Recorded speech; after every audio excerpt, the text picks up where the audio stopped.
Is the truth about scams and how to avoid them. So I think a lot of us can, sorry, we're going to learn a lot today, myself included. So how many people, anybody first time attendee? Okay, welcome. Martin, Janice, nice to have you. Okay, hope that you'll enjoy it and come back and invite your friends as well. So a couple housekeeping things. We run from 10 to 11:15 as far as our panelists presenting information to you. Once they're done, we open it up for questions and answers at that time. So we ask that you try to hold your questions until then. We've given you handouts so that you can jot down so you don't forget what they might be. Also, we have a no selling policy in here, so which is kind of silly to even mention it, but for our new attendees, I wanted to let you know. All of our people are, what do you say, service-oriented, volunteers, you know, so they're not here to sell you anything, and I'm not as well. We want to give out information and provide you with resources. So we do have an evaluation form. That's the goldenrod orange form. We like to get your feedback, your comments, information about, you know, who else we should talk to, what are some of the other topics you're looking for, you know, just any kind of feedback that you can provide. We do look at all of them, and there's an opportunity also if there's anybody specific that you would like to be contacted by for further information. So I'm just curious, so how many of you all know someone else that has been a victim of a scam? Okay, probably the majority of the room, unfortunately. And how many of you want to avoid getting scammed? Okay, well, you came to the right place. So we've got some great panelists here today. Scams happen to anyone. Any of us are vulnerable. And as technology increases, so do the opportunities for scams, unfortunately. So we are grateful to have our expert panelists here today to discuss scams, how to recognize them, and how to avoid them. So turn to your neighbor and say, we're going to learn something today. And tell them back, it's about time. All right, can we go ahead and have our panelists come up and take a seat?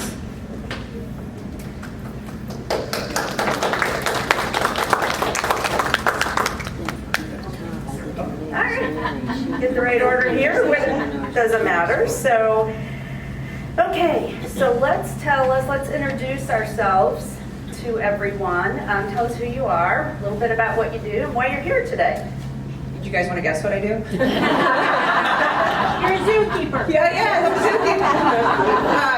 zookeeper. My name is Sergeant Melissa Doss. I am a sergeant at St. Peter's Police Department.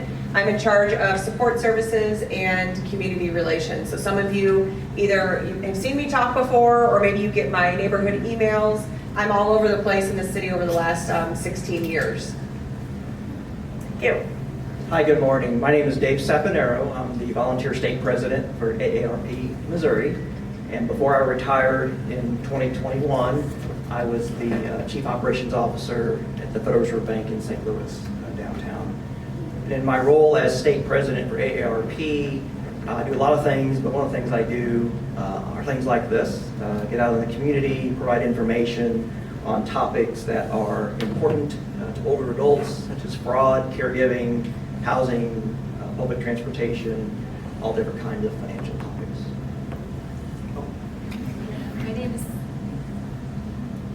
Can you hear me? Yes. Okay. My name is Sarah Wetzel. I'm the Director of Communications with the Better Business Bureau in St. Louis.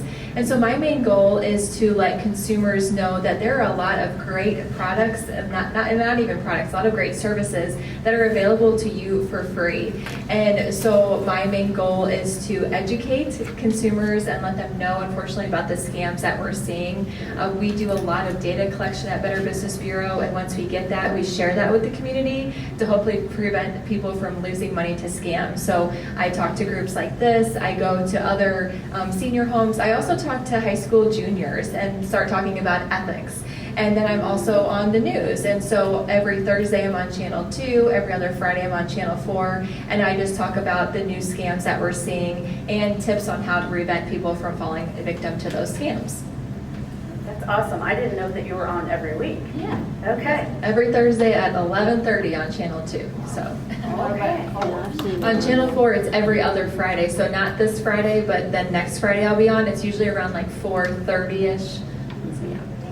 Okay, that's awesome. I know you said that you were doing one the other day, and I just thought, I didn't realize it was we an have ongoing thing. regular spots just because unfortunately we are always seeing some kind of new scam. So Sure. we want people to be aware of that, and I always say knowledge is power. So the more you know, the better you can prevent yourself from falling victim to those scams. I've also seen her on Channel 9. PBS, yeah. No, Channel 9. Can you repeat your times again? What time? Oh, sure. Thursday on Channel 2 Okay. at around 11:20, 11:30. And then every other Friday on Channel 4 at around 4:30. So not this Friday, but next Friday will be my every other. And you're Donnybrook. Yeah. Okay, so some staggering statistics, and this is from 2002, for seniors over the age of 60, and these were provided by the FBI Internet Crime Complaint Center. So the total number of complaints received, and again, remember this is just the internet crime, and what was reported to the FBI in 2002 was 88,262. Total losses of 3.1 billion were reported.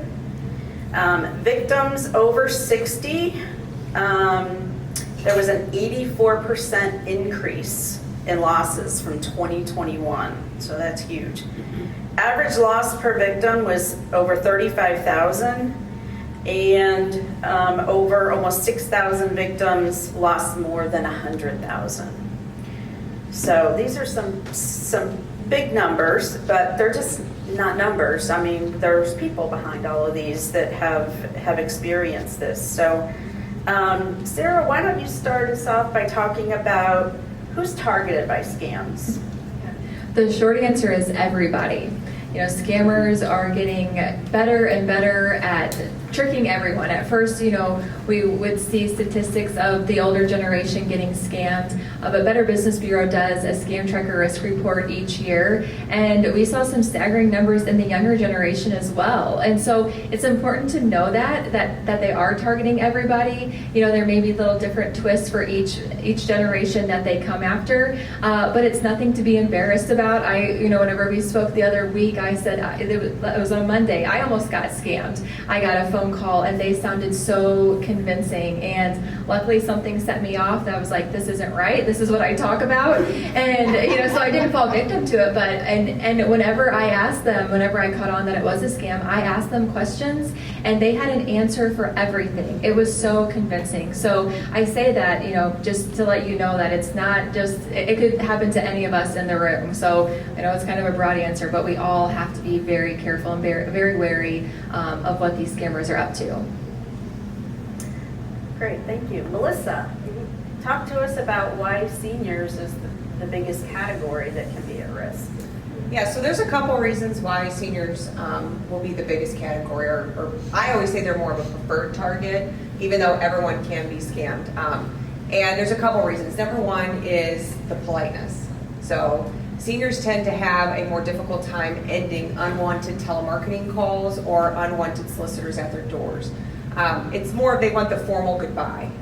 And scammers won't give you that. So if you say, hey, I'm not interested, you're waiting for them to say, well, thank you for your time, goodbye. They're not going to do that. So there's a politeness factor. And obviously, these are generalizations. There's a few of you in here that are going to go, no, I'm not that person. My dad's not that person. So another reason why is remembering details. Now, that could be a couple different reasons. It could just come with age, just remembering details. But also, it could be somebody who's having cognitive issues. So people who are at early diagnosis of dementia or Alzheimer's get taken advantage of either by family members or by scam artists that kind of pick up on the fact that they're not remembering that they wrote checks or not remembering that they gave money and then going back to them time and time again. Seniors also have more assets. And I know sometimes people look at me and they go, more assets? I'm living on a fixed income, right? But think about it like this. Somebody who's raising teenagers, which probably most of you survived those years. I'm hoping that I survived those years. You know how expensive it is because not only do you still have your mortgage to pay, you probably still have car payments and all that comes with that. Then your kids are involved in sports and they want money for this, they want money for that. You're saving for college, you're helping them through college. So if a scammer calls you up and says, I need $1,500, boy, you're going to have to convince me of why I need to pull $1,500 out because there are multiple things that I need that for right now. But when you're retired and you're done raising kids, houses are generally paid off. Again, generalization. There's pension, there's retirement. Maybe the traveling has stopped or slowed down, or those extravagant purchases have stopped or slowed down.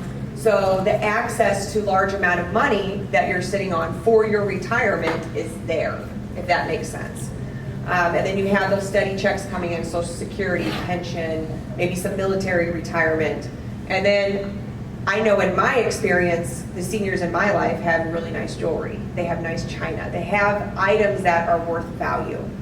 Something to just throw in there as well that we see is that we do see seniors be scammed for their medication, where they get befriended by young people who want access to your home because they know there's a good chance there may be some type of controlled substance in your house. So just keep that in mind as well. And then the last part is just technology. The older we get, the more frustrating technology is. I know that I've got a phone with a broken screen that's about 3 years old. I refuse to change it because I don't want to get used to something new. Okay, I get it. And the older that we get, the more frustrating that technology is. And these scammers will utilize this technology to confuse people in order to get those items. Thank you. Dave, talk to us about some of the ramifications for a senior being a victim of a scam. Sure. So everyone is targeted. Seniors are targeted. It can be more severe for seniors, bigger ramifications if you fall victim to a scam. Couple reasons for that we've learned over the years at AARP. One is you do, on average, have more money and assets. And so the financial loss for seniors is typically greater than for younger generations. In fact, our research shows that the amount of financial loss is 2 times or double compare if you're 70 to 79 than other ages. If you go to 80 to 89, it's 3 times larger. So you're apt to lose more money. And many of us are on fixed incomes, and maybe we're no longer working, or maybe just part-time. We don't have the financial capability to overcome some of those losses like you can do. It's never good, but earlier in your life. This can affect your daily living expenses. Also, some of you may be thinking that, well, I might be able to pass along some of my current wealth to my children, my grandchildren. Scammers can get at that money, so the ramifications financial ramifications can be very great. In addition, our research shows that seniors tend to be way harder on themselves than younger generations for falling for a scam. They think, how could I possibly fall for that? I'm more experienced, I should know better. How stupid am I? And it takes a bigger emotional toll on seniors than younger generations, to the point that many seniors will not even let their family member know that this has happened. They will certainly not report it to the authorities, which we'll talk later about the benefits of that. So they hide it because they're so embarrassed. So financial impact is typically greater. The emotional toll is definitely greater. So seniors really get hit hard when they're a victim of a scam. Okay, yeah, they say babies and the older generations are most at risk, and babies don't have any money, so, you know, that puts. They do have a social security number though, and Well, that, I've seen that, but yeah. that's a whole other Talk about topic. that. Yep. That's for new parents.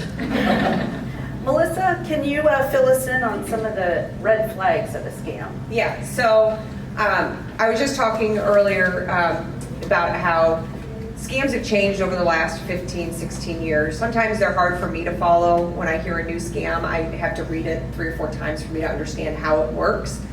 But every single one of them that I've seen have followed this formula. The first one is, did they contact you without you asking? So did they come to your house and tell you they wanted to inspect your roof? Did they call you and say they're with your bank and something's wrong? Did they email you to say they're with your credit card company and your account's frozen? Did they contact you without you asking them? Another one that I hear of a lot is back braces or knee braces, and we can help you with Medicaid, get this free brace, and they try to convince you that you need these items.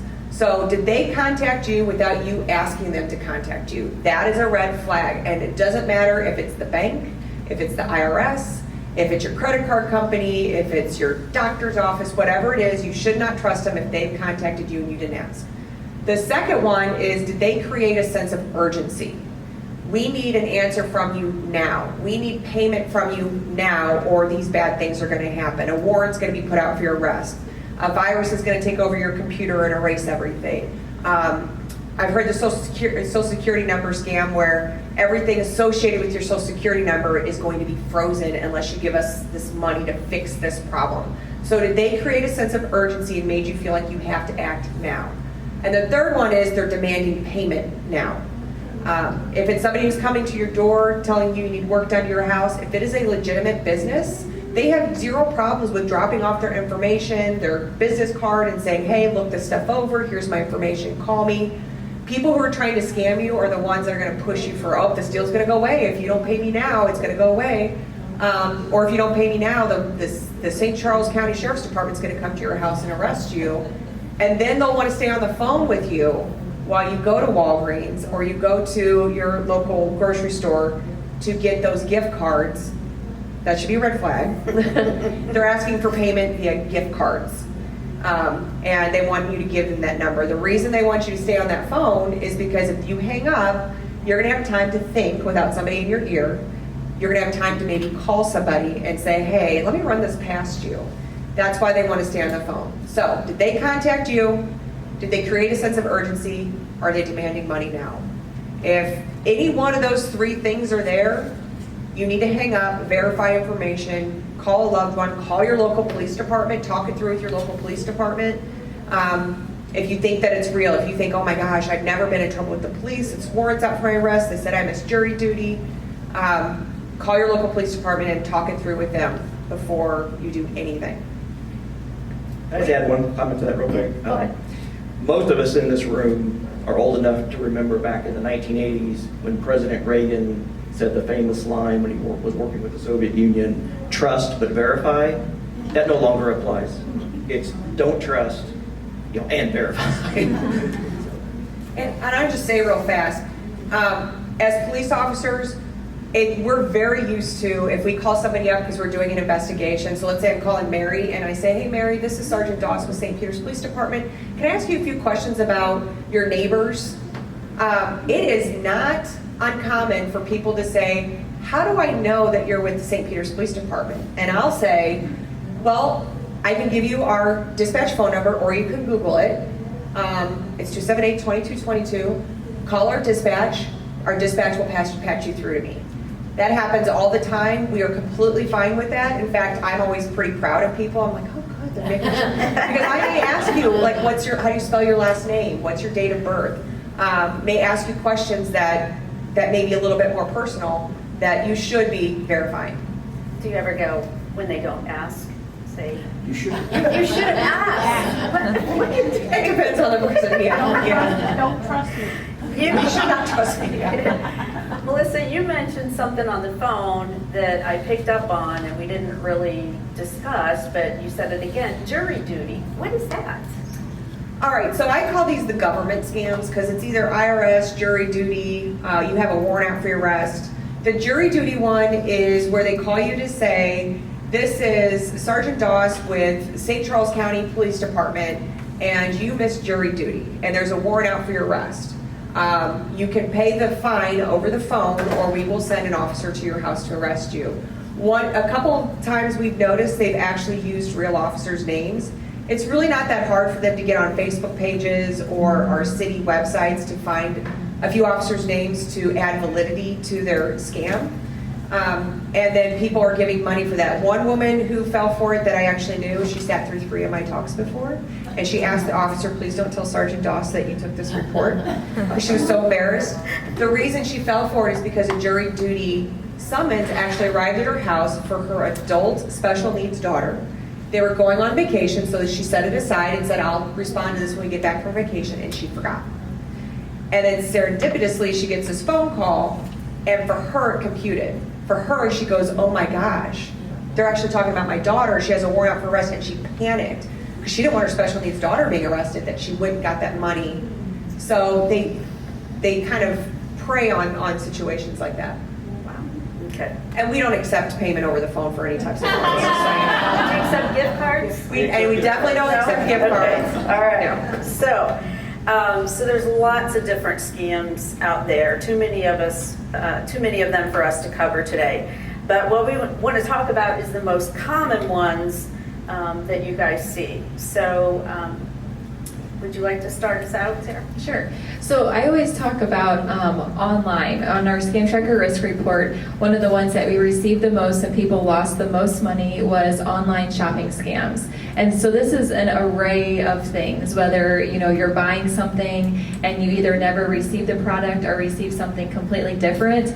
But we also saw, especially during COVID, puppy scams really pick up. We were all home alone, or we were not interacting with our friends like we usually did, and a lot of people turned to buying a puppy as a companion. And people lost thousands of dollars, and this is something that we're still continuing to see, and it falls underneath the online shopping scams. And so you may see something online, a picture, if you Google something, Google is great for a lot of things, but you have to be so careful because online shopping scams, scammers love fake websites. And in our report, we found that 50% of all online scams started from a fake website. So you have to be very careful when you're just Googling things and what you're clicking on. If you know the direct URL, go ahead and type that in. If you're doing something with Walmart or Walgreens, type in walgreens.com, walmart.com, because it just opens the door to so many options for scammers. So that's one big thing that we saw. Home improvement scams was another, people coming to your door and to Melissa's point, just making it seem like you have to pay right now or the deal's going to be gone. Anybody that asks for full payment up front, that's a huge red flag. You have to be careful with that. And then just the biggest thing is we kind of put it all under the umbrella of imposter scams. And so this is any scammer pretending to be anybody else that they're not. And they have so many tools that they can use. Whenever I almost got scammed on Monday, they used a spoofing tool. So whenever it came through on my phone, it said Scott Credit Union. And it was the same number that whenever I actually have got a legitimate call from Scott Credit Union, it was the same number. So that's why in my head I was like, oh, okay, this is it. This is really the bank. But it was unsolicited. And so that's the biggest thing is anytime somebody's calling, emailing, texting you that you have not communicated with before, you have to be really careful because that's unfortunately a way that a lot of people are losing a lot of money is just by falling and trusting the people that call and say that they're with somebody that they're really not.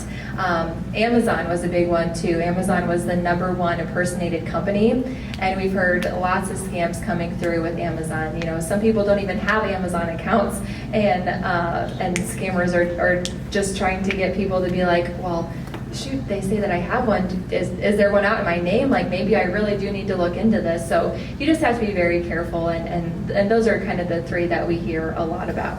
Dave, how about you? Yeah, so I'll just chime in very quickly on the imposter scam. That's the number one scam we see at AARP. Again, it's they're purporting to be the government, whether it's Social Security, IRS is a big one, Medicare. They're after your information. That's what they're looking for. They're looking for you to divulge Social Security numbers, Medicare numbers, maybe checking account numbers, credit card numbers. They're purporting to be a business. Amazon is a big one. I continually get scams from Bank of America. I am a customer. And so I mean, in these texts and emails, I mean, you think it's Bank of America. And I sniffed it out one time because I actually took the advice and actually called Bank of America with a number that I found, not the number they put in their text or email. And they said, yeah, we're having a big problem with this. And so, again, something in my head just kind of went off like, hey, wait a minute, I'm not sure why they would send me this. Let me check it out. So imposter scams, one thing I would like to add at this point is this is going to get worse. When we were talking last week, we talked about, you've all heard about artificial intelligence, AI. This is going to be a real problem in fraud because the example we used last week when we were talking was a scammer can get 3 seconds of someone's voice and on recording and turn that into a conversation. And think about, you could literally get a phone call that sounds like your grandson or granddaughter. You would not even think that wasn't them. And so we're going to have, 5 years from now when we're sitting up here, we're going to be talking about new scams that are AI, you're using AI technology. The second biggest scam that we see is identity theft. That's a very broad term, but basically somebody has stolen your key information, again, social security card, email, home address, telephone number, mother's maiden name, that drill. They haven't usually gotten it from you. They have stolen it from somebody else that some other company that legitimately has that information. They've kind of cyber hacked them. That happens all the time. They're looking to get your information, set up loans in your name, credit cards in your name. Somehow they end up they run away with the money and you're stuck with all the bills. Then the third one, quickly, I want to talk about it. It's not as common as these two, and you may laugh when I say this, but romance scams. And that's very typical for our age. How this works is someone will somehow contact you. Usually it's online. If you use social media, Facebook, or they can do it email or text, or sometimes they will even use the telephone. But basically they're trying to purport to be someone they're not. They try to get into a relationship with you.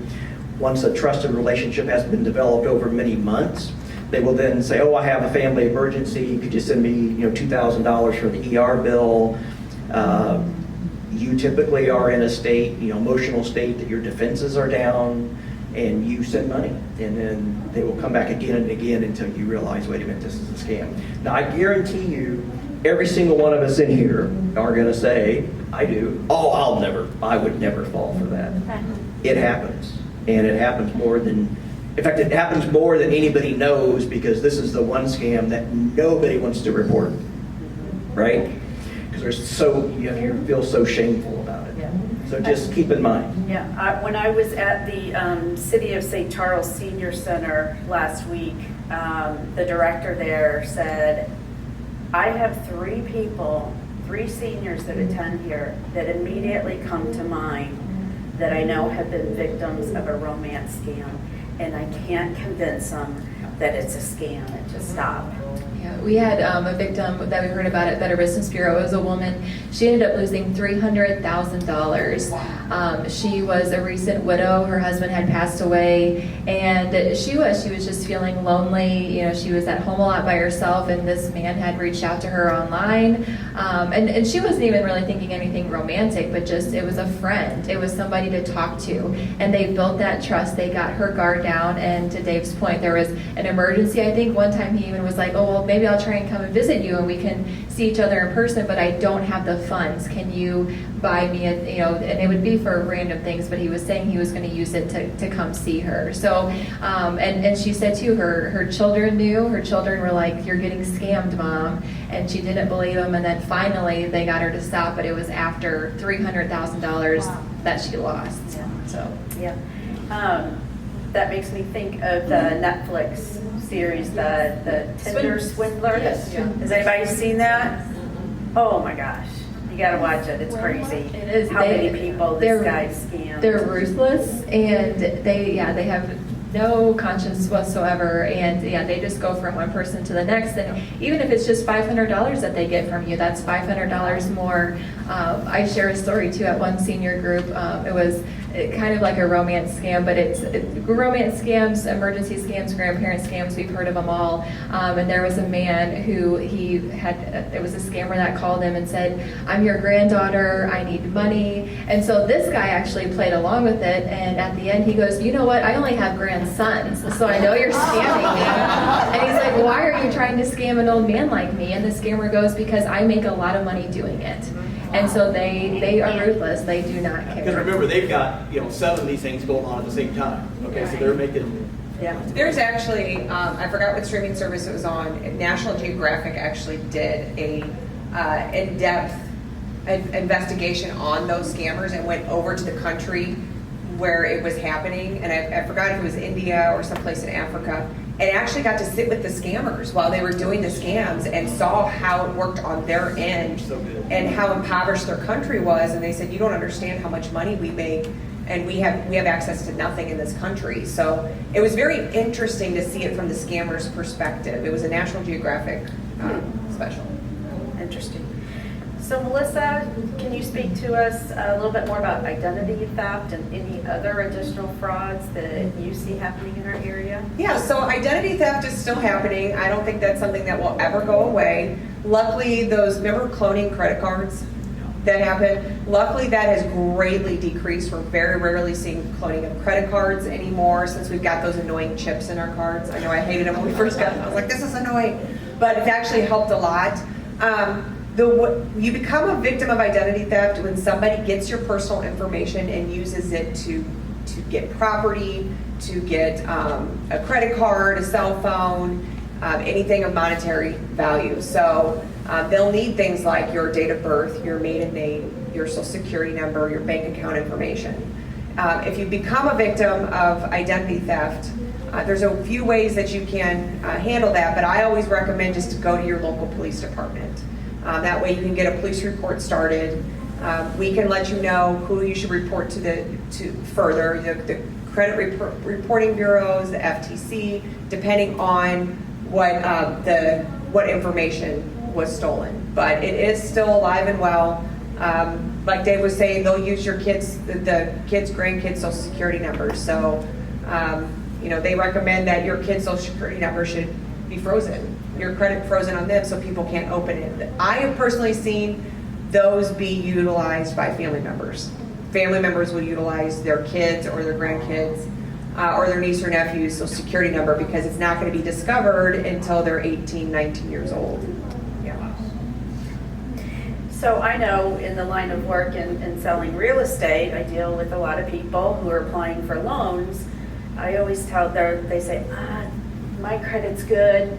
I know I've got a great credit score. And I'm like, but have you looked at it lately? And we want to make sure that there's no errors or somebody's done something, to take advantage and applied for something with your information. It's amazing how many times there are things on there that people don't know. And, it can take some time to get it corrected.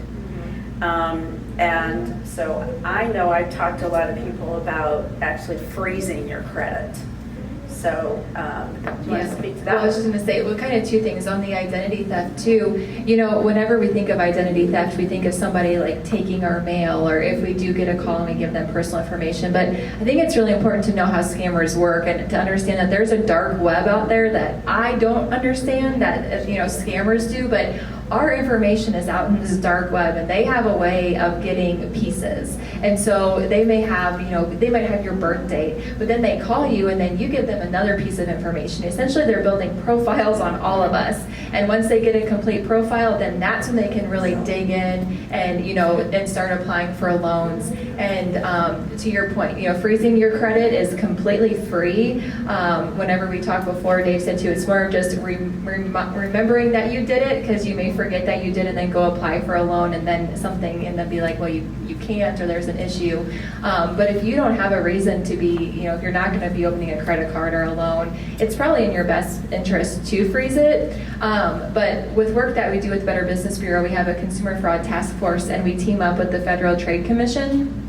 And they have said that annualcreditreport.com is probably the best bet for everybody. You can run your credit once a year with nothing bad happening to your credit score. And they recommend using that, annualcreditreport.com. And because it runs through all 3 of the credit bureaus, and that way it gives you just a really good snapshot of where you are to make sure that nobody's gotten your information. And I think one of the things, since there's 3 different credit bureaus, you might want to stagger them out, because a lot of them have the same information. But that way you can, you're getting them more frequently. Yeah. I do that. Well, most people don't ever get their free credit report. They should. When they do, they typically get all 3 at once. Best practice would be, and again, this takes a little bit of organization on your part, but best practice is, since you get one from each company a year, spread them out. So I do one spring, summer, and fall. That may seem like a lot, but in today's world, it may take me 15 minutes or half an hour every 3 or 4 months. And to me, that's worth the time, to do. And then I would also be someone who would. How do you do that? Could go online. But you have to enter, isn't there a danger with entering your information online?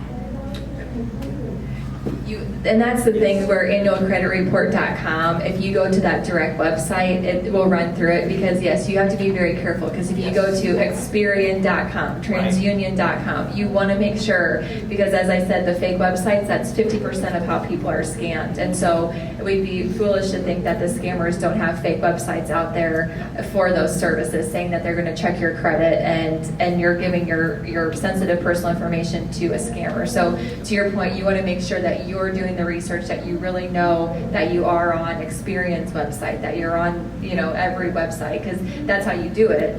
But you have to be very careful. But it's okay to fill in your social security number and everything that you need to do that. If you know for sure that you're on the on a secured site. But even anymore with scammers, it used to be if you saw the little lock by the URL or in the corner, but scammers are making websites with that little lock, and it's not secure at all. So that used to be the look for the lock, and we can't even in good faith say that anymore. Yeah, and to your point, I do understand what you're asking about data breaches, right? And I can't pretend to understand how they get into these things. These hackers are really smart.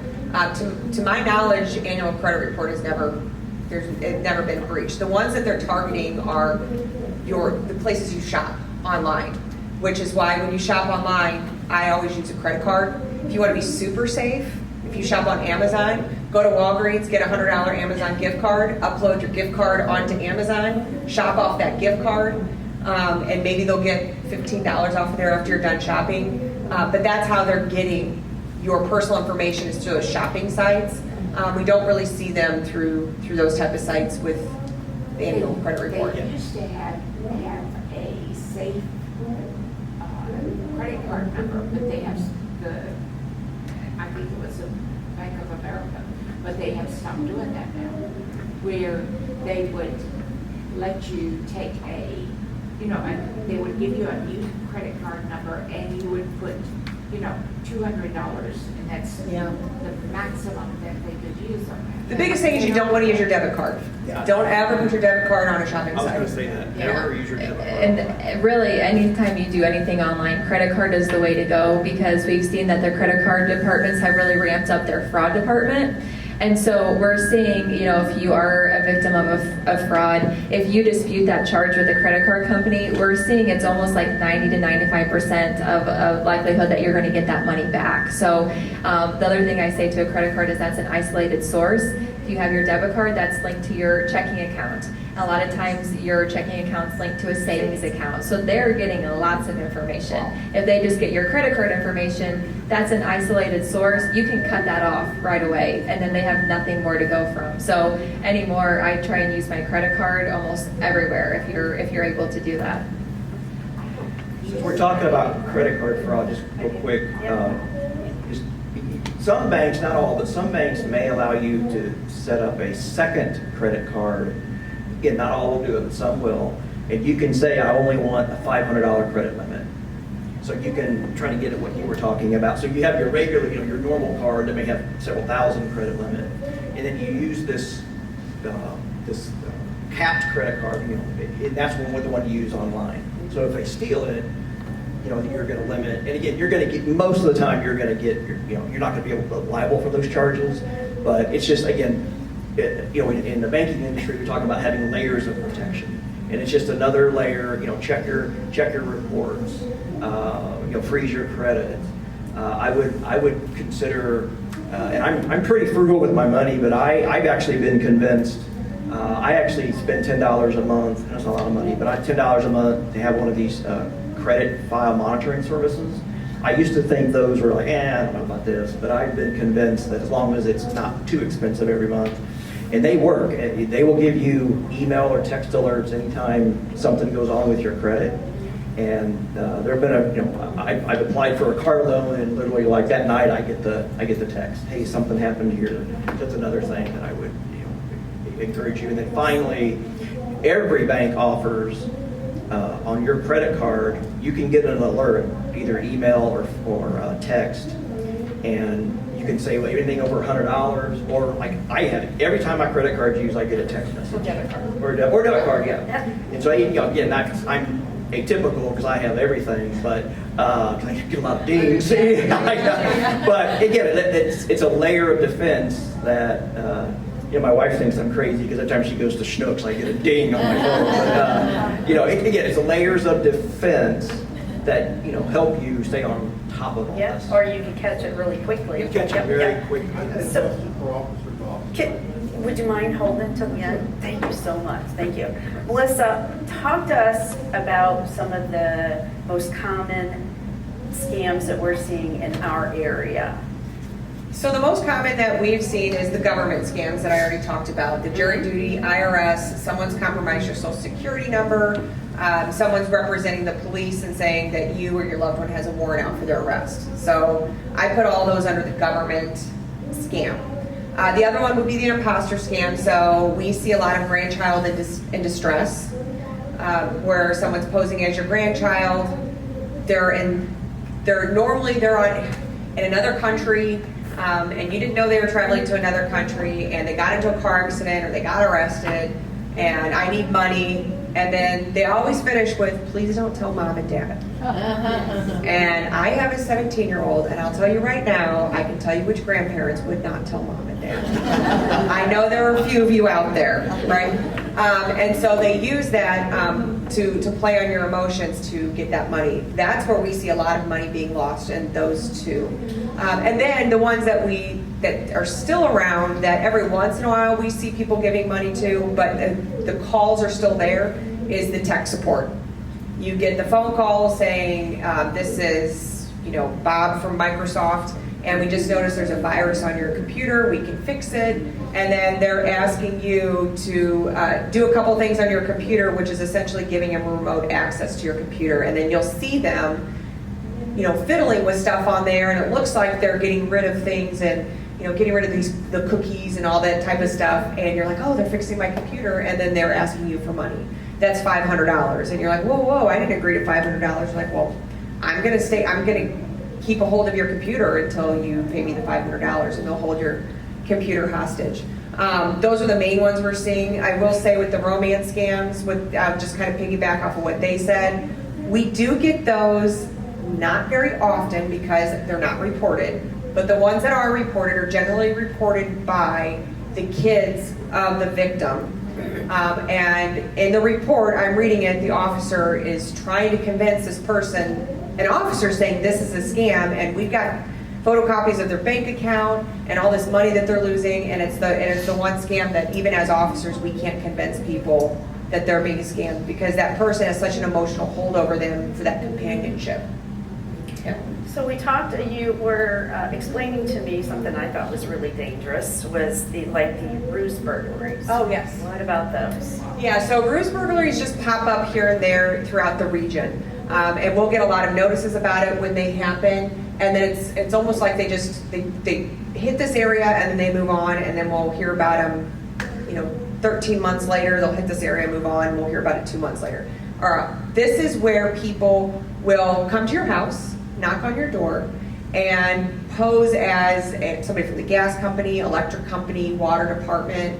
And remember how I told you my dad has zero problems hanging up on telemarketers? He has zero problems being rude to people like that. I always worry my dad's gonna fall for a ruse burglary because they are a service worker. He wants to help them. They've got a tough job. Let me try to accommodate you. And then when they knock on your door, they'll say, I'm Bob from the gas company. We're going to be replacing meters in your area. Can you show me where your meter's at? And a lot of people are very accommodating. Well, absolutely. They put their slippers on, they close their door, and they walk around to the side of the house. And this scammer is going to be very nice and very talkative and get you engaged in conversations and be very interested in everything that you're talking about.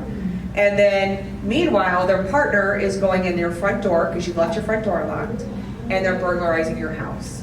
And they're generally looking for jewelry and cash stashes. Sometimes they steal wallets, but they don't want to leave a paper trail, so they don't want your credit cards and checkbooks for the most part. They're looking for where you keep your cash stashes, which I'll tell you right now are in very predictable spots. And then they leave. The guy you're talking to says, "Oh, we got to move on to the next house. Thank you, sir. It's nice to meet you." And you may not realize that you've been burglarized for a couple of hours or several days. Always verify before you do anything with gas company, electric company, water department. I've been a homeowner for 20 years. Every single time the gas or electric company has come out, I've received a notice. We're going to be in your area during this week to replace your gas meter. If you have any issues, here's the number to call. So I know they're coming out. If it's an emergency, you're going to see their vehicles. You may even see law enforcement or first responder vehicles in the area saying there's a gas leak, we need you out of your house. So just use caution with things like that. Mm-hmm. Okay, good advice.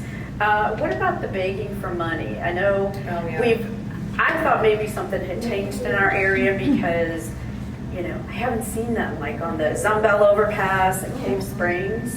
It's just construction. So they're going to be coming back. People are avoiding those intersections because it's construction. Yeah, so we have definitely seen an increase over the last couple of years of beggars. We do have an increase of homeless people. All the homeless people that we have identified in St. Peter's, I have not seen one of them begging for money. Okay, not one. They'll take money from people if you offer it to them, but they're not the ones on the corner begging for money, and we know for a fact that they are homeless sleeping in a tent in the woods. Okay, the beggars that you see at the intersection, they all come there in cars. They all live in apartments.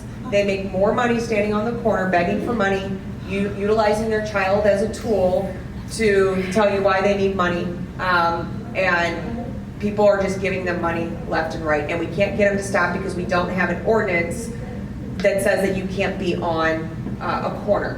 Now, if it's a private business like Target, the private business can tell them to leave. If they are on the roadway, then we can enforce something. But if they're just standing on the grass next to an intersection, most cities do not have ordinances for that. So please, please, please don't give money to the people that are on the road begging for money or on the parking lots. It annoys me on the parking lots because they play music. And when in high school I did not play sports, I did music. I was in an orchestra, I played the piano, I played guitar. So when they're out there playing the violin, I'm like, they're not playing. They're not even doing real vibrato. Like that is not, they're playing to a recording and people are like, oh, that's beautiful, here's money. No, they're not even playing real music. So if you want to give to people, I always recommend instead of giving money to them, make it a point to maybe run to Aldi's or Schnucks and pick up some canned goods and bring it to your local food pantry. Contact your local police department. We can tell you what food pantries that we trust and that we use, and drop food off there because they're able to vet these people way better. So, Sarah, if you can talk about charities. So you brought up, giving and charities. So let's say you do want to donate to a charity. Are there dangers with that? And how can we make sure that it's truly a reputable charity that's giving the money to the people you think it's supposed to get to? Absolutely. So just like anything, the scammers are going to try and get your money from you having a good heart and doing good for the world and donating to a charity. That's a lot of times where we see the fake websites. And so you have to be careful.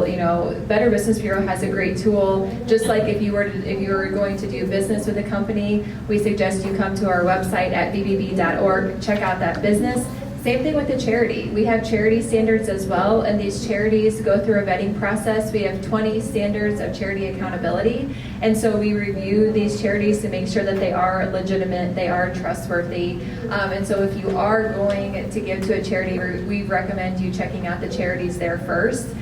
Even if they are a well-known charity, it's in your best interest to go ahead and check them out, because things that we've seen is that you may donate $100 to a charity, but maybe only $10 is going to the cause, and the rest of your $90 is going to the administrative fees, or to the employees, which we all need to get paid. But if you're giving that money, you want it to go to the cause. So we always just recommend you doing your research there as well.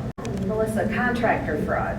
I don't think we talked about that one. Yeah. So can you speak on that a little bit more? Yeah, so contractor fraud is real. It happens.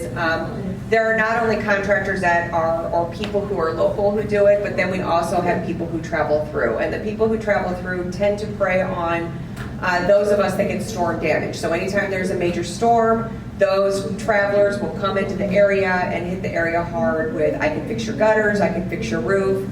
We had one person who went to an elderly woman's home and said, we replaced your roof 8 years ago, and we're just here to do an inspection on your roof. And she was confused. It's like, I don't remember who I used, because I don't remember who I used for my roof when I got it replaced 6 years ago. And so she allowed him on the roof, and he found a hole in her roof, and he says, I can repair that. But I need $3,000 to get supplies. She gave him the money, and he never came back. Again, he contacted her without her asking. So the contractors will come by, they'll say roofing, they'll say we can seal your driveway, all sorts of things that they come up with. And the way that you can, for me personally, I can tell the difference is if I say, I normally give a line of, hey, I'm putting my kid through college right now, I have no extra money, but can I get your information, because maybe in a few years or in a few months I might be looking to do a project. And this is how I know, when they say, oh, absolutely, so here's one of our flyers, here's my business card, my name is Bob, ask for me, we'd love to have your business, thank you so much, it was nice to meet you. That's when I know, now I'm going to look up their business to see the Better Business Bureau if they're a good business. If they're like, well, we can do that for this rate, at most companies you're going to pay $3,000, but I can do it for $1,500 cash right now, that's when you know, nope, close the door, because they're probably going to scam you. Go through Better Business Bureau to check. You can call family members to say, hey, I need a new roof. Who did you use? When I needed a new roof, I actually called my insurance broker and said, hey, I got storm damage to my roof. Who do you guys recommend? He goes, oh, we love this guy, because that's my insurance person. So build your own contacts. Don't let someone come to your house and convince you that you need work done. We call those storm chasers, and we see a lot of that at the Better Business Bureau. When there's a storm that comes in, the contractors just come in, and the biggest thing too is, I think I mentioned it before, but never pay everything all up front. And if they're asking for that, that's a huge red flag. We always say do the 3-payment rule. Pay a third, when you're signing the contract, pay a third halfway through the project, and then pay the remaining third when the project is completely done and you're satisfied with the work.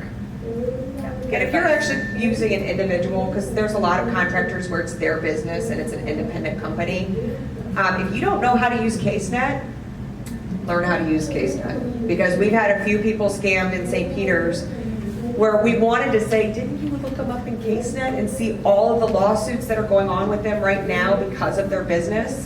CaseNet is a state court website where you can see not only criminal charges that people have pending or that they pled guilty to or were found guilty of, but you also see any civil lawsuits. So for any of you who've ever been sued, maybe because you got in a car accident, or if you know somebody who's ever been evicted or didn't pay their medical bills, their civil lawsuit will be in CaseNet. So you can. So I didn't even know that. I'm gonna go look at CaseNet. Look up yourself. CaseNet, Missouri. When you Google it, make sure you go to the one that's .gov, because that's run by the state, and you can look up people's names. Oh, you're gonna have a blast looking up all your family. Oh, boy. Missouri, yeah. Just type in Google CaseNet Missouri, and your first one should be the one that says .gov. Yep. Okay. So what about the contractors that do come in and they start the work and then they don't ever come back? Is that, do you get reports of that? And We do get reports for that, and there is a fine line where it can turn civil, where we say either the statute of limitations has passed, or you made a separate agreement with them and you started to accept $50 a month back from him in payments to repay costs. Now you've entered into a civil contract with them, and it's no longer a criminal case. So I would kind of put that out there, that there is a fine line where it kind of turns into a civil issue. But we've worked plenty of criminal cases to where we were able to prove the scammer or the suspect's intent to defraud you. They intended to steal this money, or they received enough notice that they were supposed to pay this money back. So if you ever have any questions about it and somebody doesn't come back to do the work, or they took your money and left, just come to the police department and we'll walk through it with you. These things can get really convoluted, that we have to pull out our state statute book and kind of look at things with you to find out the special circumstance of your situation. I see a lot of that on Nextdoor. A lot of people saying, I hired so-and-so to do this job, and they dragged it out for 6 months, and now they're no longer returning my calls, and they barely got started, and they took some of my money, and so, yeah, sad. What can you do if you can't actually find that person at all? I mean, I went to the police department, I went to the attorney general, I went to everybody trying to find this person. Hold They on to couldn't the find questions. Yeah, if you wouldn't, we could we'll get to the talk about questions that at the end. if you wouldn't But mind yeah. just jotting that Yeah. down. You get a, Sarah, let's talk about getting an email or a text from someone with a link. What should we do to find out if it's legitimate, and should we click? Yeah, so it We goes, have okay, yeah, so it goes back to, first of all, to Melissa's point, is it unsolicited? Did you reach out to that company? Are they responding back to you? That's one thing, but if they're just reaching out to you, you want to be very careful. If you have any just red flags that go off, you do not want to click on these links, because essentially what can happen when you click on these links is that it has malware in it, and that gives them access to your computer. Once they have access to your computer, they have access to your logins, to your passwords, bank accounts, anything that you have on your computer, which a lot of people have lots of personal and sensitive information. You click on that link, you're giving them access to everything. The biggest thing is, whether it's an email, whether it's a call, whether it's a text, find out, what Visa's customer service number is. Find that number yourself, because, I think maybe it was you, Stephanie, saying, or I don't know, with the National Geographic, where you go, and so these scammers it's basically like a call center. And so, Tom, you could be the scammer, and if I'm not falling for it, you can be like, well, here's a number you can call, but you're just calling your Linda, and Linda's sitting right next to you, and Linda's part of the scam too. So never trust. Don't think that you're like, okay, well, I'll get them. I'll ask for a different number to call. They'll be happy to give it to you. You have to do the research. You have to find the number for Visa, for whatever email you get, and call that number yourself from a number that you find, not a number that's provided or that a number that you click through. Because we talked about text scams on the computer. We also see it now on smart TVs, where we're seeing things pop up, and there's either links that you can click on or phone numbers. All they're wanting you to do is click or call and give them your personal information. So find that information out yourself. And then to go back to Dave's point with the AI, these are going to only get worse. These emails are going to turn into text, and now you can, whenever you text, there's a voice option that you can actually talk through text. We're going to see a whole bunch of things where you think you're talking to your friend, your family members, and so when in doubt, just don't click, don't respond, Don't move. Yeah, trust no one. So I'm seeing this in two different areas. I've seen Facebook messages, because a loved one of mine fell for that, where it said something like, "Oh my God, one of our classmates just died," and it was in a Facebook message. Here's the news article, and then he clicked on it, and then what it did is it posted all this stuff to his Facebook page, and we're calling him, we're like, "Hey, you need to change the password on your Facebook page because you clicked on something you shouldn't have." So that's one thing that we're seeing, and then also the text messages from PayPal, FedEx, "We have a package for you," and you're like, "I don't remember ordering anything, but I'd love to get something," and then you click on it. The best rule you could follow is, unless they're in your contacts, I would not respond. I would not, if you don't recognize the phone number, but it comes up as, BJC, and you're expecting BJC to call you, let it go to voicemail. Let them leave you a voicemail that, "Hey, this is Linda from your doctor's office. We wanted to make a follow-up appointment. Here's our number." Then you know it's a real person, and you can call them back. I let a lot of stuff go to voicemail.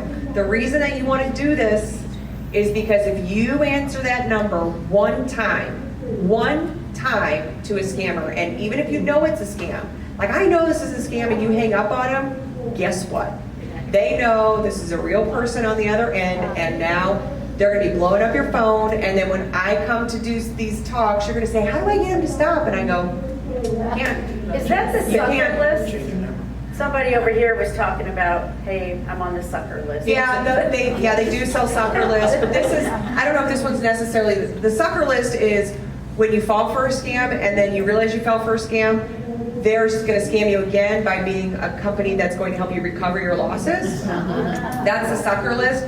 This is just a live phone number list, for lack of a better word, is they've got all these phone numbers that they're calling through, and they'll eventually give up if they never get a live person. But once you answer that phone, now they know this is a good number, you're going to get all sorts of phone calls, and there's nothing we can do to stop it. Even with text messages, if it says reply no or reply stop, don't do that. Because to your point too, you're just confirming that it's a live number, and so you may not receive text messages from that number anymore, but a different scam number is going to text you. And then just real quick to go back to the emails, you have to be very careful that you don't trust. If you see Sarah Wetzel in the sender in your list, you have to be careful, because anybody can spoof my name. And whether I've had somebody come up and say, "Well, I thought this email was from my daughter because it had her name in the list of my emails." But if you hover over the email address, a scammer's email address is usually just going to be a bunch of letters and numbers. So if you get an email that just doesn't seem right, like my daughter wouldn't have sent that, hover over the email address and make sure it's actually her email address. No. Was this something that you had, Melissa, the phishing example that you normally Yes. do? Is Yeah. there anything that you want to explain further or point out on this? I would say just the generic salutations. So the ones that I get on my email, I actually have a junk email that's Simon and Darla. Those were my cats from like years ago. And so if it says "Dear Simon and Darla," it's like, I know this is a scam. So they give something very generic. This one is Visa customer, PayPal customer. And then they have unprofessional or bad English. I am an English person. I love good grammar. And so when I see bad grammar, I'm like, even if this is real, I'm deleting it because you should have proved right. And then they have a link. So, hey, here's the problem. Here's the reason you should panic. Just click here and we'll fix it. I know probably every single one of you have had your credit card or bank card compromised. I've received those calls before from my bank. And where they'll call me and say, "Hi, this is such and such from Bank of America. Is this Melissa?" Yes. We just noticed that somebody charged $1 to Google. We think it's suspicious. Did you charge that? No. Okay. We are canceling your card. We can either mail you out a new one, it'll be there in 5 days, or you can go to the local bank branch and get a new one. And I always say, I'll go to the local bank branch, and they say, okay, thank you. And they did not ask for my social security number, they didn't ask for me to verify my bank account information, the security number on the back of my thing. All they do is say, hey, did you make this charge? Nope, okay, we froze your account, go to the bank and get a new one. So you brought up something about receiving things in the mail, okay? Yeah. And I know my mother, for example, she still likes to write the checks out, okay? And puts them in the envelope, and puts a stamp on them. And what do you do with them then? Put them in the mailbox, put the flag up so everybody knows you got mail going out there. And she happens to live in a villa community that probably 98% of the people in there are seniors and also tend to write a lot of checks. So I've learned about the cook washing and check washing. Yeah, that's what I meant. Yeah, check washing and check. Who can speak on that one? So we actually just put a press release out about this. Check washing is still a thing. I know a lot of people aren't writing as many checks as they used to, but I know I have to write one once a month, so it still happens. And Stephanie, to your point too, you put it in the mailbox overnight because you don't want to miss the mail lady or mailman the next day. You never want to do that. If you're writing a check, you want to just be very vigilant, take caution, because what check washing is scammers are taking checks, whether it's from your personal mailbox. We've heard of criminals getting the keys to the blue boxes of the arrow keys. Yes, with the postal service, and they're getting your checks. And what they'll do is, it's called check washing. They take household chemicals and they wash the name off that you wrote the check out to and the amount, and they can make it to whoever they want. They have fake identities themselves, so they can make it out to where they're essentially getting the money for any amount that they want. And so we always just say, if you have the opportunity to pay online or take the check directly to where you need to pay, do that. If you need to take it to the post office, go into the lobby and put it in the mail slot.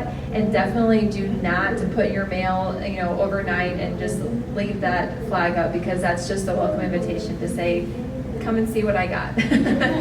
Because all of our information are on those checks. All the sensitive information that the scammers want. Our names, address, sometimes our phone numbers, and literally our routing and account numbers. That is a scammer's dream. So be careful.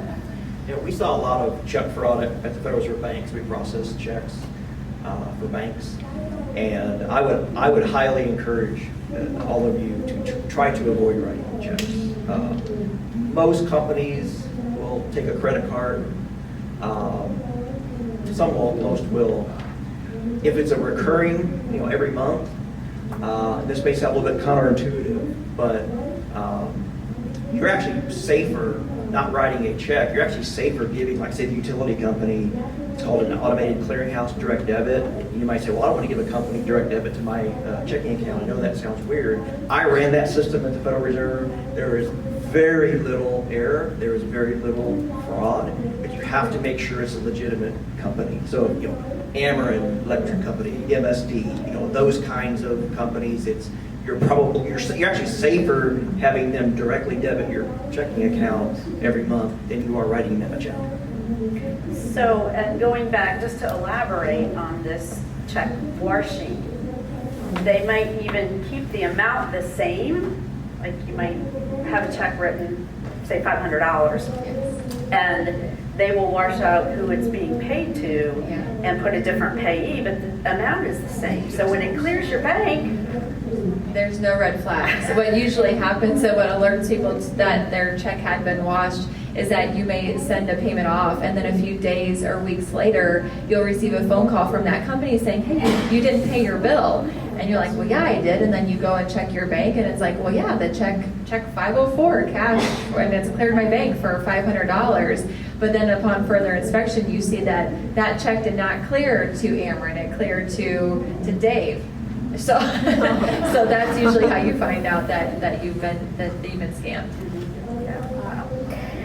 So let's talk about reporting scams. Okay, Melissa, can you speak to if we think we're a victim of a scam, where should we report it to? So you've been a victim of a scam if they got your personal information, they got your property, or they got money from you. If any of those 3 things happen, we ask that you call your local police department. It's the police department where you live to file a report. Now, I'm just going to tell you now, you're not getting your money back. I've only seen somebody get their money back one time, and it was because the scammer was local. He had a local business, and he took advantage of a woman who was recently widowed who had just been diagnosed with Alzheimer's. So he took advantage of her memory loss and befriended her and scammed her for, I think, around $13,000. And it was part of his plea agreement that he had to pay that money back, and he did. That's the only time I've ever seen it happen. These scammers live primarily in other countries. Once you send money and it leaves our borders, there is absolutely nothing that we can do for you. We'll take the report, then we make it inactive, which means that we're not going to investigate it any further, and it just lives in our file cabinet.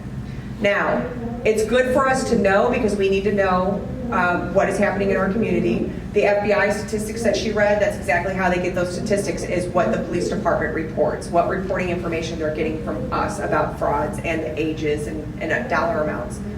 So it helps us better follow it, which is going to help the Better Business Bureau and AARP. It also lets us know what goes on in the community, because when we see enough of these, then we're putting out information. We're adding this to our talks.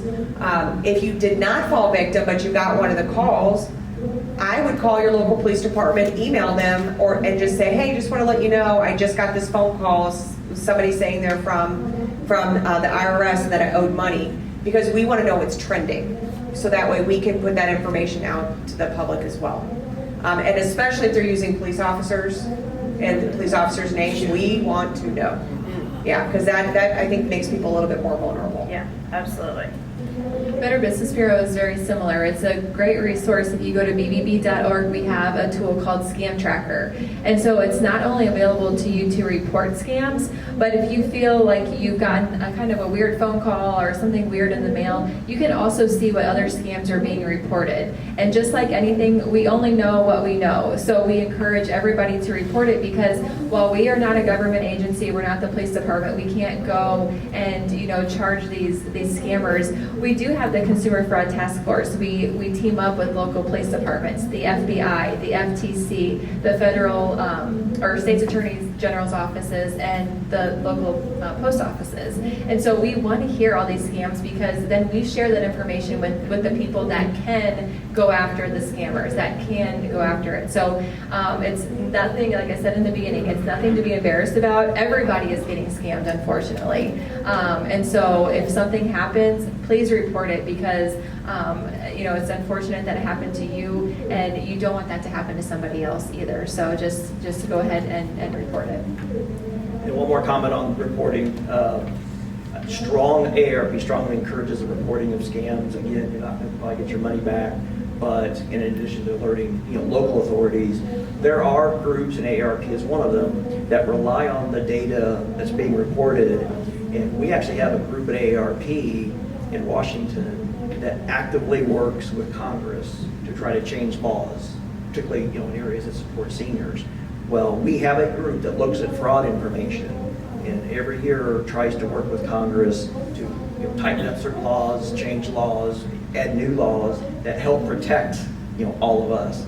It's not possible to do. If we didn't have the data, then there's no reason for Congress to listen to us. So again, it's kind of like the greater good. You're reporting for the greater good, and hopefully it'll help all of us. Dave, Watchdog Alert Program and Scam Tracking Map. Can you speak to that? Very similar to BBB, and by the way, I use all of their information. I can vouch for it. Go to their website. AARP has a lot of fraud information on our website. You can AARP.org and then just look for under the money section, or put in fraud in the search bar. We have information on all different types of scams that we know that are occurring in the country. There's actually a list, and this will overwhelm you, but there's 72 different types of fraud that we track. Now, you probably saying, well, I can't learn about all of them. Actually, over a couple months you can. If you click on a link for one of those 72, it brings up simply a one-pager. Not even dense text, but almost like a brochure that very succinctly describes, here's what the scam is, here's kind of how it works, and here's 3 steps or 4 steps you can take to protect yourself. And so yeah, you're not going to read all 72 in one night, but if you just look at it, a couple a week, after 3 or 4 or 5 months, you're going to have a lot more knowledge. You can also learn about scams in your area. We have a scam tracker similar to BBB. We also have a system where you can sign up. It's called the Watchdog Alerts. You can actually get an email sent to you, I think it's every other week, that says here's kind of some scam information you should know, the things that we've seen. You can sign up for webinars or telephone town halls to hear live speakers. So there's lots of information there. I just encourage you to take a look at it if you're interested in staying abreast of all this. Melissa, anything you want to add on that? Something just jogged my memory when he was talking about Watchdog and the BBB site is to kind of go back to charities. I use the BBB website as well. I keep my charity list very small because you want to be very careful not to give money to a fly-by-the-night charity. So like those horrible Maui wildfires, guarantee there's probably 10 charities that have popped up utilizing that tragedy to get money. Some of them may be legitimate. There's going to be a handful that are going to be scams. So you need to stick with what organizations do you know of that consistently help with disasters in the United States that you could donate to that has a good reputation. With that, if you ever get those mailers from, I'm just going to throw names out there, St. Jude's or the ASPCA, and you see these poor dogs on there, and you're like, oh my gosh, I want to donate money. If you want to donate money to those places, I strongly recommend do not reply to those mailers. Because what happens, and if you've done that before, you probably realize that after a few months, you get a ton more. Your name gets put on a list that you responded to these mailers because you liked the cute mailing labels, which I use, and I don't respond to those mailers, and I don't get anything from them. They're going to add you to a list to send more things out to you. So don't respond to those mailers directly. You can actually still donate, but just donate on their website or at a local branch. Last thing for me is Better Business Bureau also has a weekly newsletter that comes to your email, and whenever she talked about the Maui wildfires, we put a release out as well, and we put like 5 charities in there that we know are actually giving your funds to the people that need it, and whether it's where you can drop off clothes donations or things like that. So that's another thing that you can do. I have a flyer over there, and on the back there's a QR code, or you can go to our website, or we have people in our St. Louis office that you are able to call. If you're not, if you don't like to use computers, feel free to call them, and they'll be more than happy to let you know of the services that we have. We are here to help you. Yeah. On your handouts, we put a list together of different sources, places you can go to opt out of things, or report scams, or watchdog, fraud, all of those things. So, please use that information, to protect yourself. So, yeah. I do have some hard copy of fraud stuff over here on the table on your way out here. Yep. So they all have information, or they're going to stick around after the questions, hopefully, if you have anything specific, but we will have information that you can pick up if you would like. One of the things real quick I wanted to mention, and I said don't do selling in here, I just want to bring to your attention something that I came across that I think is really awesome. And it's called a gram pad. And I was talking to Mary about this, and basically it can be set up so that no one can call through the gram pad that you haven't already put their number in. And you can be, for example, I set it up for my mom, so I have the command center so that she's not putting people in and calls aren't getting through, or emails. But it was designed by seniors. It's got nice big buttons. It gives you a lot of protection on here from getting scammed, both email and phone calls and texts. Yet it has a lot of games, and your family can send photos easily in that. So I just wanted to mention that if anybody has any interest in that. There is a cost involved for this. So, information's there. If you want to ask me about, there's different, you can buy and you can lease and all that kind of thing. So, have we had some great panelists here today, experts? Thank you so much. Thank you. Very helpful. So, we want to open it up to questions now. Mark was first. I got a question.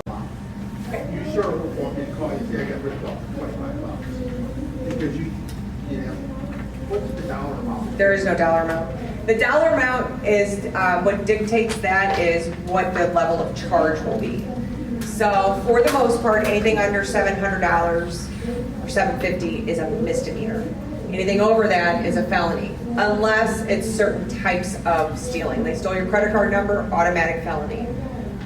So yeah, we do want to know. Absolutely.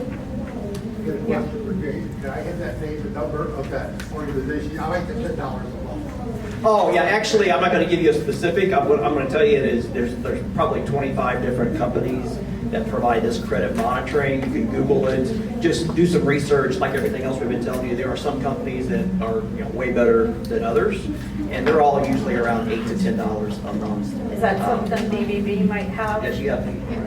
If you go, so it's like LifeLock is a big one that we see a lot of. But you just want to make sure there too that you're going to that you are on the LifeLock website, that you're communicating with somebody from LifeLock, and look around because there are companies, other companies as well.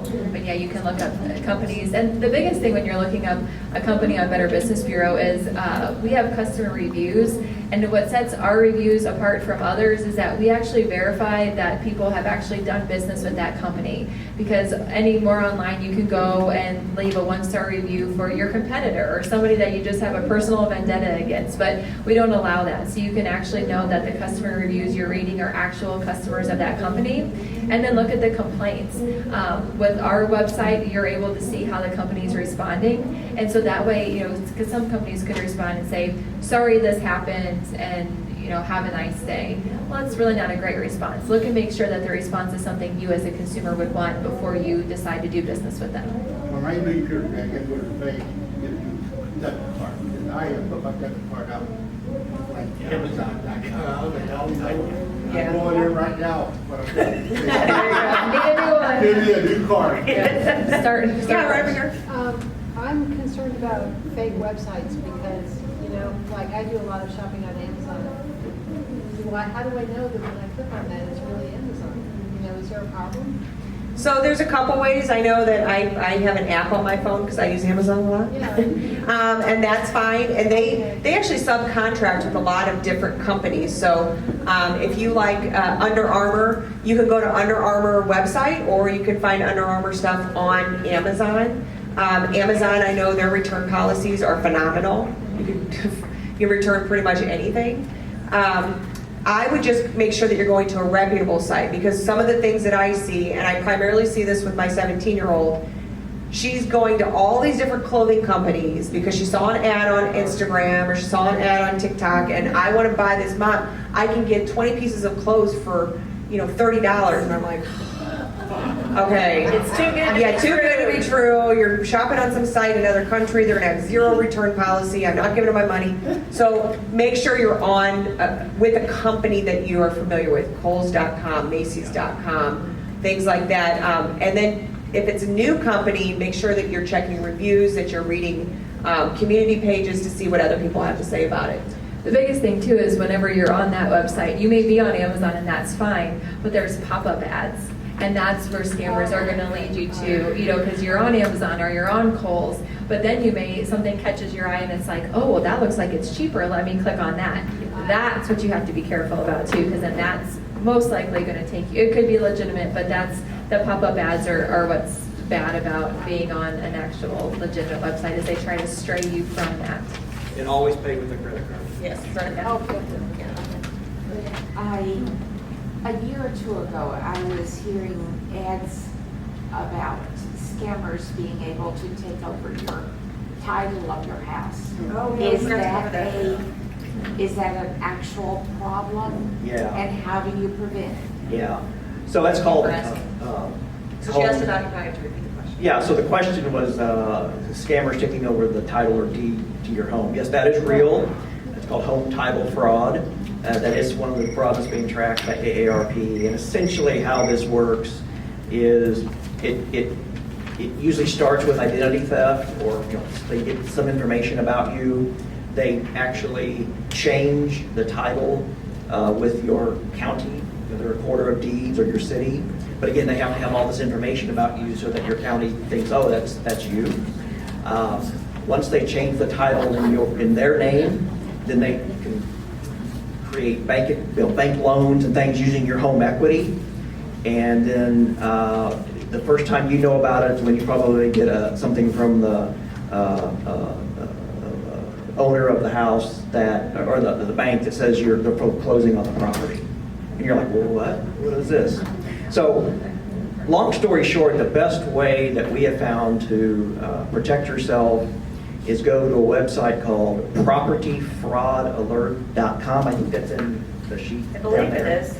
So this is a service that counties and cities have to sign up for. Not all counties and cities do, but luckily for us, St. Charles, St. County, City of St. Louis all participate in this program. What it will do is basically sign you up for an alert that if anybody tries to change your title information, at the county or the city, it'll send you something.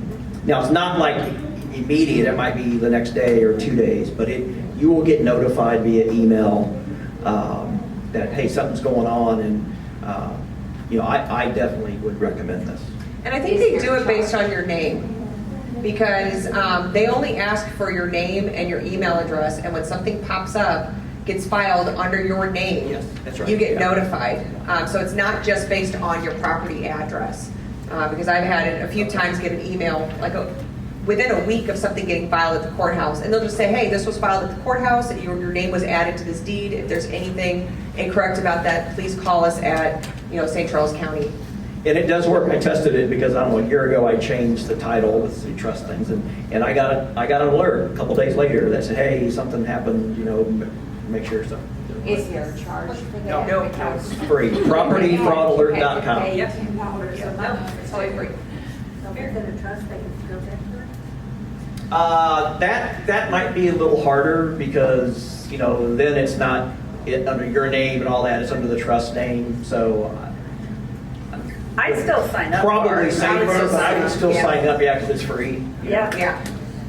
It's How harder does for somebody do trust. that to you? How can they do that? Look, these scammers are smart. I've always said if they could just apply their skills to do something honest, they'd make a lot of money. Absolutely. These scams are really involved at the police department. We really don't see them because they're handled on a federal level because of the type of crime and the amount of money that they're stealing. It's normally pretty involved. It's not your normal average person on the street who's begging for money that's doing this stuff. It is pretty sophisticated people who are filing liens against multiple homes to get loans. I mean, hundreds of thousands of dollars of loans on multiple properties by saying they own your house. So I don't know how all of it works, but if they could utilize it for good, we'd be a much better Yeah, place. and if you don't have a mortgage, you're not gonna know anything about this until you go to sell the home. I personally have not encountered it yet, but I know about it and I've heard about it, and I'm sure, it's gonna be happening more. So this is one of the areas, I don't know, get us off track, but this is one of the areas where, it needs to be reported, because at some point, if it gets widespread enough, then there will be urgency for political Legislation. people to Yeah. follow up, and at the state or even federal level, and, things like, hey, in order for anybody to change a deed, there may be a set of rules that counties have to follow. I don't think there are any federal rules right now. And, they can tighten those up from a consumer protection perspective. So that's why reporting can help, over time, create better laws. Now, it may be more difficult for that if you really do have to change something, it may have to be, hey, you have to come in person, you can't do it online, but they can do something. Martin? I was wondering, are you familiar at all with shopping online privacy.com? Are you familiar with that? I'm Talk to us. It's not a good sign. No, it's a privacy. You can go in and you can make a credit card number with privacy.com, And you can register like Amazon, and the first place that you use it is the only place that that number is good. So if somebody Oh, I else see. steals So it, it kind of jumbles your credit card number into something new that's unique to that website for just that sole purpose, so somebody can't steal your actual number. yeah, they can't. I'll have to look into that more to see, what, if there's any issues with that, but that would be kind of neat. Yeah. Evelyn? Yes. You said you know some likely places people would stash cash. All right, I'm gonna tell you. Yeah. I'll tell you what my grandma does, but Well- I'm really eager to hear what you say. All right. So when I first got into law enforcement and I worked burglaries, I remember asking my field trainer, and after I worked a few home burglaries, and it was always in a senior's house that I saw this, I'm like, why is the lid to the toilet tank always on the floor? And he goes, old people put their money in their toilet tank. And I'm like, why would they put it in the toilet tank? And he goes, yeah, they put it in a plastic bag and they just stick it in the toilet tank. Well, I heard of drugs being put there, but not money. So, toilet tank, Okay. under your mattress, Yeah. nightstand drawers, dresser drawers where you have your underwear and socks and t-shirts and things like that. They always throw your drawers out to see what's in there because they know that you have guns, that you have your jewelry, that you have your money, and jewelry boxes. Every single home burglar I've ever worked, they have stolen jewelry boxes. So just think about your house. If your jewelry box was stolen, would you be devastated? Because I have seen multiple households where a 90-year-old woman's like, my deceased husband's wedding ring's in there, my parents' wedding set was in there, and I know it's gone. It's being melted down. I don't know how to find this for you. So those are the main places that they look. My recommendation, if you are still living in a house, utilize your storage room. The place where you put all of your holiday decorations, and if you're more organized than me, you probably have it in Tupperware that says like Christmas, Easter, Halloween. Make a Tupperware that has all that stuff in there. Throw your fire safe, so you should have a fire safe. There's a difference between a burglary safe and a fire safe, but a fire safe that has your will, maybe your stocks and bonds, your cash stash, your passport, your social security card. Put it in a fire safe, lock it up, throw it in one of those Tupperware, put stuff on top of it. I have never in 21 years ever seen somebody burglarize a storage room. But then don't forget it's there. Well, if you knew, your kids are gonna go, whoa. Yeah, let somebody in your trust know where it's at, where they can find it. But that stuff should definitely be done at minimum if you're going on vacation, or if you're a snowbird and you're gonna be gone for 3 months or so.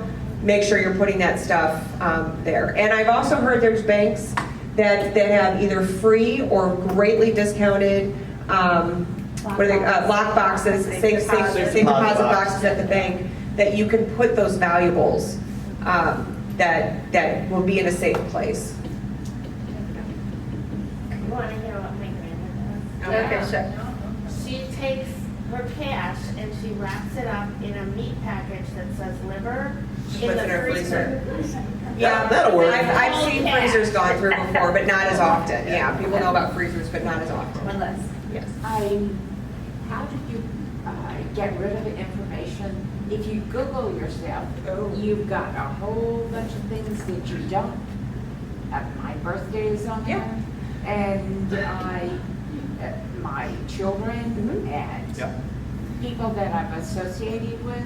So I have to remove myself about every 2 years. And what I have found to be the most successful is that you have to go to White Pages. That's the main one. Spokio is another one. I think the other one is I forgot the other one. But what I'll do is I'll Google my name, and then anyone that I see actually has information. You have to dig to find where can you remove your information. Some will not let you. I've been able to remove myself because I'm able to say I'm a law enforcement officer, and having my information out there puts my life in jeopardy, and they've removed my stuff. But most, you actually just have to fill out a form and let them know you want your stuff removed. It's not permanent, because every time you file your taxes again or you fill out something new, your information gets back on there. So that's why I have to look about every 2 years. I used to kind of play that stuff cheap until a resident actually sent me a Christmas card, a resident that I deal with at work. Like I saw them all the time at events and stuff through work. and he sent me a Christmas card to my house. And my spouse was like, "Are you gonna take care of that now?" I'm like, "Yes, okay, I'll make sure I get rid of my address online." So that's how you're gonna have to do it. If you can't find how to remove your name, then Google, "How do I remove my name from whitepages.com?" And you'll see community boards that will tell you how to get to that. Most of them are information, and it says fund. To get more information, you pay $27. Yeah. Yeah, and those you may not be able to get your stuff removed from. People who utilize that are private investigators use it, lawyers use that. I've also seen young women who are dating will pay for that site because they want to know who they're going out with. I don't know that you can remove it from that. Most people aren't going to pay to use that site, but the free stuff you can remove yourself from. Yeah. But I think, real quick, I think, it's very hard to get your information out of, the public domain. Really up to and including social security numbers. Now, you're not going to find that on Google, but I know from the banking system, pretty much everybody's name, address, email address, social security number, it's out there. It's in China. It's everywhere. Okay? And so what that means is all the things we talked about today, those are your defenses. Those are your layers. Don't trust anybody. Sorry to say that, because I was taught differently when I was a kid. You want to be respectful and trustworthy, but you just can't. If someone you don't know, don't be very wary of unsolicited offers. All the things we talked about. Because it's so hard to get rid of all this stuff. Yeah, and just like you said, you can't trust Yeah. anymore. You have to verify. So I think everybody is a great resource of information. Probably all get calls and inquiries on a regular basis, and welcome that. So. I got a notice the other day that one of my cats was breached, and also, can you tell us more about the dark web? Because I am definitely not a pro on that. I don't know if either of you can talk more on it. I just know it's out there. Like I said, they're creating profiles on you. If one scammer gets it, they'll sell it to another. So your information is just out there. When it comes to saying that your password was breached or something, that's something that you're going to want to go just directly to the site. If there was a link that says click here to change it, do not click on that link. Go directly to, I'll just say, use Netflix as an example. Just go directly to Netflix and change your password. Because even on my Facebook, I got a message that said, your account has been breached, you need to click here, and I didn't. And because I could tell, to Melissa's point, all the scammers are usually overseas, and the English was not great, the grammar was not great, so that was a red flag to me. But if you're just reading it quickly, it's enough for you to maybe want to click on it. So anything that happens, to go directly to the source. Do not click on the link. Do not trust that text or call. And the dark web, I don't fully understand it either, but our cybercrime detectives are on the dark web all the time, and that's where they find a lot of the child pornography. That's where a lot of that stuff operates. It's not on the normal websites that we use. You don't access it that You way. have to have It's a special browser to get into it. the special browser, you have to be really good at computers. The hackers use it, but like Sarah was saying, that's where when data breaches happen, that's when they start selling all your stuff on the dark web. They're not selling it on Facebook Marketplace or Craigslist. It's on the dark web, and people are paying that money to get your pedigree. Thank you so much. I want to be respectful of everybody's time. We did run over, so can we get another round of applause for our panelists? Really quick, next month, our seminar is going to be The Truth About Staying Independent in Your Well-Being, physically, socially, and mentally. We're going to have somebody from Keep Your Keys, so it's about driving, house fit, and also the Lindenwood Cyber Program, or Lindenwood WISE program. They do a cyber program for free for seniors. So you can come and learn about that. And then the one after that is going to be Truth About Medicare. We will have Wilma back from Missouri SHIP, and also Carl Steinlage from the Steinlage Group, and possibly others. So thank you so much. If you want to sign up there, and we have information that everybody brought. Thank you so much. Ready?